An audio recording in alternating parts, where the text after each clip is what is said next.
Hello and welcome everyone. I'm just delighted to be here with Gary Hagee today.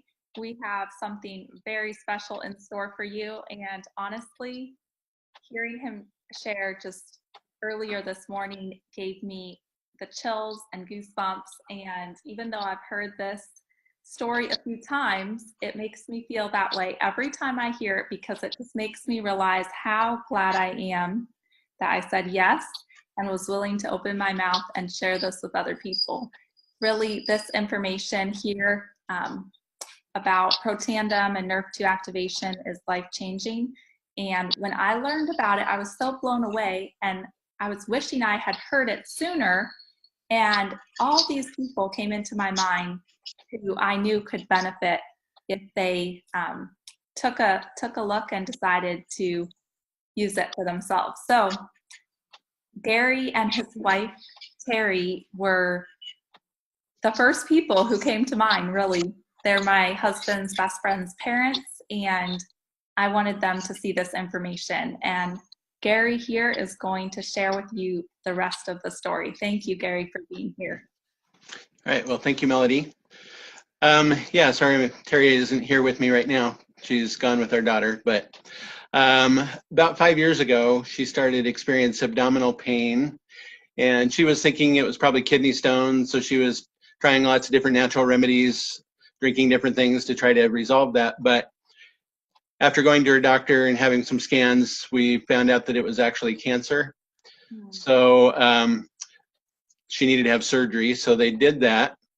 And after the biopsy, they said it looked like it was a slow-growing cancer that might possibly come back in the future, but that surgery at that point was about the only option. So she did not want to go to an oncologist and have chemo and radiation.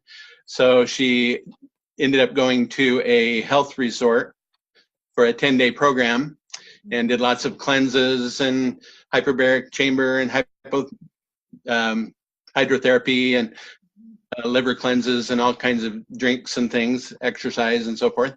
And we feel that was helpful. So over the course of the next 2 years, she was trying to be careful with her health and diet and so forth. But at the end of 2 years, she started experiencing abdominal pain again. And so we ended up going back to the doctor, and they said, looks like the cancer has returned. And we were in the process of trying to determine maybe a surgery date and so forth, when suddenly she was hit by extreme pain and took her into the ER, and she had to have an emergency procedure, and then they sent her to a bigger city where she had where they had more specialists to do her surgery. And after the surgery, when I was waiting in the waiting room, it took a couple extra hours because they had to call in some an extra surgeon to help. But the surgeon came out and called me into a little side room and took out a piece of paper and started drawing a diagram of where all the cancer was in her system. It had metastasized, so it was a stage 4. And they said we weren't able to get it all. So without some really intensive treatment, she's probably only got a number of months to live. So we came back home and we went to the oncologist. And this time the oncologist said, well, radiation won't work because the area is too broad. It would be involving too many organs. But you could do chemo or radiation. She didn't want to do chemo, so she chose, chemo or hormone therapy. So she chose the hormone therapy and started taking that. But after a few months, she just couldn't handle all the side effects, so she stopped doing that. And the oncologist said, well, probably won't make a huge difference in your outcome, and you may as well enjoy your quality of life, the best you can. So she was going basically with nothing. And in the meantime, they also found that the biopsy showed that it was a very aggressive, rare cancer. That and that the first time that was actually the case also. They had kind of misdiagnosed the first time. So it was very critical for her. So in the meantime, after she had gotten these diagnoses and so forth, she was doing a lot more research. She was trying to be careful with her diet and her, not eating sugar and so forth, because that feeds cancer. But also she was trying to find some other alternative things to do. She was reading lots of books, and of course, everybody shares things with you because they care about you. And that's great.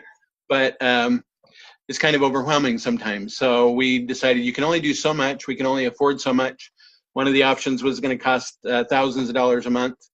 And she actually did start that, but after only a week, she couldn't keep that up. So on one website, she found the top natural remedy for cancer was a certain supplement, and they didn't name it there, but they did give a link in case somebody wanted to find out more about it. So she clicked on the link, took her to another website where she discovered Protandim, and she started doing research on that and felt like, hey, this is really good. So she didn't know where to get any, of course.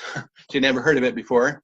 So she went on Amazon and found some there and ordered it. Of course, at that time, she didn't know that was not legal. So she ordered some and she started taking it. She was taking it for a few months. And one of the bottles that she got, she was telling me, hey, this smells really weird.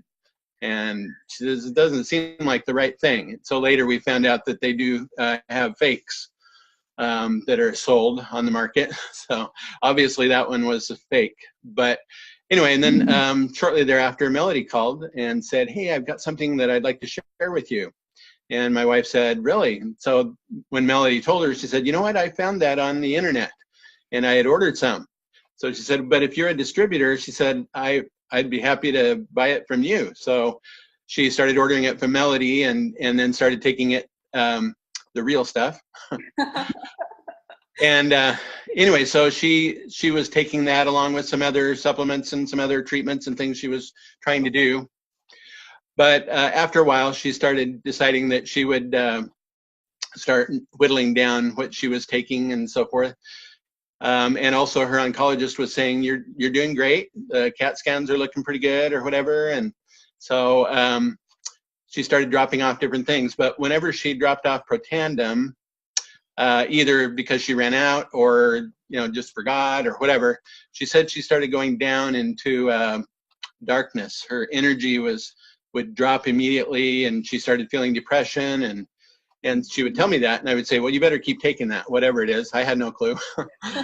She had a bunch of different stuff, so, but keep up with it all. yeah, but that happened a few different times, and each time she had that experience, and I would say, well, you better keep taking that one. And so it ended up that that's all she was taking was Protandim, along with her, trying to be careful with her diet and not eat sugar and so forth. Mm-hmm. Well, after 2 years, which was this last December, just a few months ago, she started complaining of abdominal pain again. Mm-hmm. And I was like, here we go again, every 2 years. So one morning she woke me up really early and said, I'm in such extreme pain, you got to take me to the ER. So off again we went to the ER, and we got there and we told the ER doctor her history, and he said, well, have you had a CAT scan lately? And she said, no, it's been over a year, because she didn't want to keep getting all that radiation in her stomach, to add to the problem she was already having. So he said, well, I would suggest that you get a CAT scan. And we agreed, yeah, it's probably a good time to do that. So she got carted off to go do the CAT scan, and after a while they brought her back. And when the results came in, the doctor came into the room and he said, well, he said, the CAT scan doesn't show any sign of cancer. And we're like, really? Okay. I didn't quite believe him. And then he said, well, my wife said, I have gallstones. Would that be causing the pain? And he goes, no, the gallstones are not inflamed at all. Gallbladder looks great. And I was like, well, what is it? And he goes, actually, you have an abdominal flu that's very painful. Wow. And we're like, cool.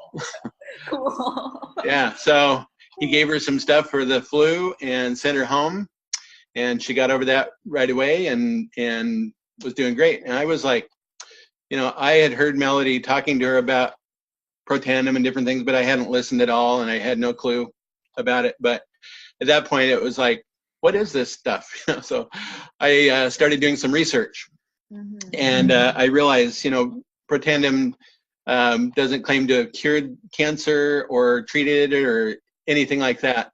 But we realized what it, was doing with the oxidative stress and the glutathione.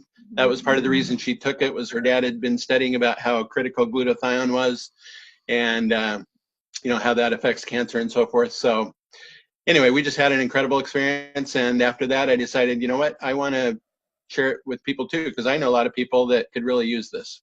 Yeah. Wow. That is absolutely incredible.